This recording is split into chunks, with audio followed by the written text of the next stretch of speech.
Shalom, jemaat sekalian yang dikasihi oleh Tuhan Yesus Kristus. Bersyukur di akhir minggu ini saya kembali menjumpai jemaat sekalian. Mari kita terus bertekun di dalam perenungan kebenaran firman Tuhan.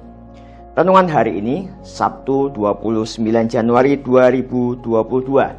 Kita akan belajar sebuah tema, murah hati, memberi kepada yang berhak. Bahan bacaan kita terambil dari Amsal pasal 3 ayat 27-28 yang berbunyi demikian. Janganlah menahan kebaikan daripada orang-orang yang berhak menerimanya, padahal engkau mampu melakukannya. Ayat 28, janganlah engkau berkata kepada sesamamu, pergilah dan kembalilah, besok akan kuberi, sedangkan yang diminta ada padamu.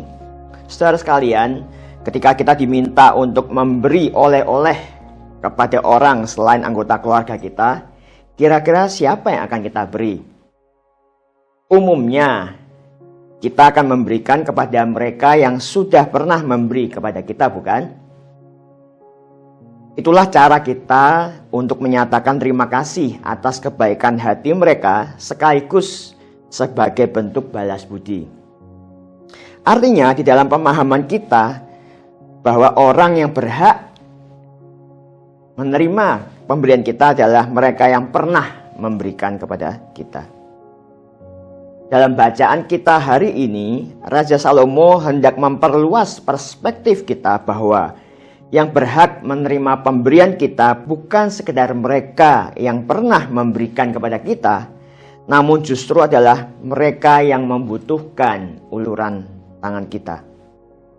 Mereka lah orang-orang yang selama ini mungkin belum pernah memberikan apapun karena bukan tidak punya hati dan tidak punya keinginan untuk memberi.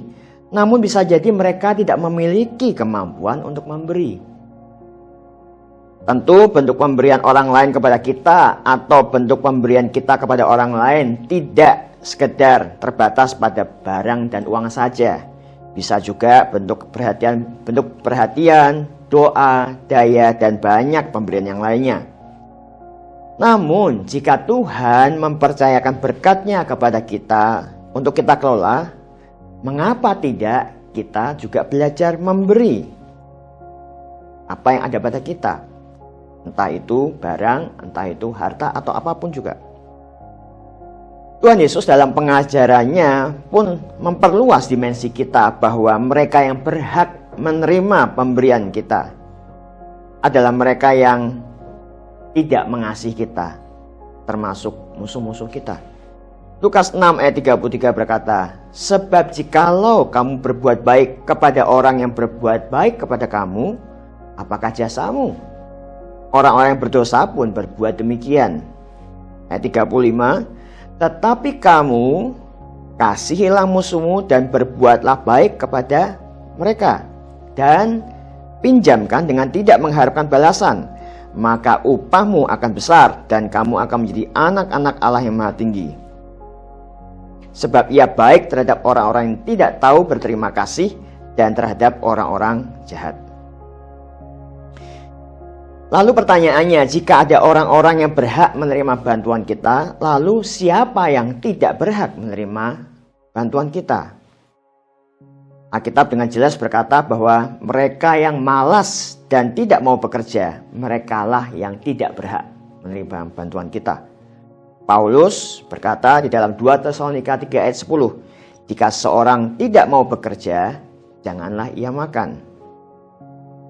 Kita tetap perlu minta hikmat Tuhan dalam memberi kepada mereka yang membutuhkan, agar kemurahan hati kita tidak dimanfaatkan, terutama oleh mereka yang tidak mau berusaha. Namun di luar hal itu, ada banyak orang yang berhak untuk menerima kemurahan hati kita. Amin.